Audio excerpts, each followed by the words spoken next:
Inta badan marka aynu maqalno magacyada dadka caanka ah iyo haweenka ay nolosha la wadaagaan, waxaa indhaheena ku soo dhaca muuqaallo qurux badan. Waxaynu aragnaa dhar qaali ah, guryo waaweyn oo madaxtooye u eg iyo safarro dunida dacaladeeda ah. Laakiin ma isweydiisay maxaa ku qarsoon hooska dhalaalkaas? Maanta waxaan si qoto dheer ugu quusi doonaa sheekooyinka naxdinta leh iyo cabsida joogtada ah ee ay la nool yihiin haweenka u dhaxay ragga dunida looga dambeeyo. Inaad noqoto xaas qof magac weyn leh, waxay la mid tahay adigoo ku dhex jira xabsi ka samaysan dahab. Wax kasta oo aad haysato waa qaali, laakiin ma haysatid waxa ugu muhiimsan bini'aadamka, xorriyadda gaarka ah. Haweenkani ma dhex mari karaan waddooyinka iyagoon dareemayn in boqolaal indhood ay ku sawiran yihiin. Tallaabo kasta oo ay qaadaan, habka ay u labbistaan, iyo xitaa dadka ay salaamaan waxaa lagu falanqeeyaa fagaarayaasha. Cabsida ugu weyn ee ay dareemaan waa inaysan jirin meel ay ku dhuuntaan. Dunidu waxay u noqotaa qol yar oo muraayad ah, kaas oo qof kasta uu dibadda ka daawanayo, iyaguna aysan dhuuman karin. Waxaa jira qayb aad u madow oo caannimadu ay keento, taas oo ah dadka maskaxda ka xanuunsan ee doonaya inay dhib u geystaan haweenkaas. Sheekooyinka qaar waa kuwo dhiigga joojiya. Aynu soo qaadanno sheekada mid ka mid ah haweenka u dhaxay xiddigaha ugu waaweyn dunida ee fanka. Waxay sheegtay in muddo 3 sano ah ay habeenkii seexan weyday kadib markii uu bilaabay qof aan la garanayn inuu mar walba u soo diro sawirrada gurigeeda dhexdiisa ah iyadoo hurda. Bal qiyaas, qof ayaa soo dhex galay gurigaaga, ku sawiray adigoo hurda, haddana kaaga tagay sawirkii sariirta dhinaceeda. Cabsidani ma ahan mid lacag lagu baabiin karo.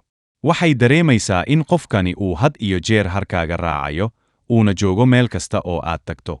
Tani waxay keentaa in guryahoodu ay noqdaan goobo lagu wareejiyo, ciidamo hubaysan iyo qalabka lagu baaro dhaqdhaqaaqa, taas oo nolosha ka dhigta mid la mid ah xeryaha dagaalka. Haddii ay jirto cabsi ka xanuun badan midda naftaada, waa midda ubadkaaga.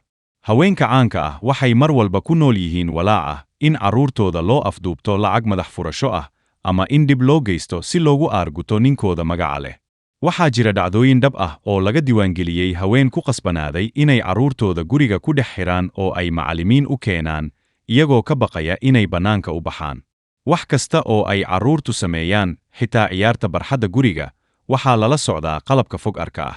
Dareenka hooyonimo ee doonaya in carruurtu ay si xor ah u koraan, waxaa dila cabsida joogtada ah ee ah inay noqdaan bartilmaameed.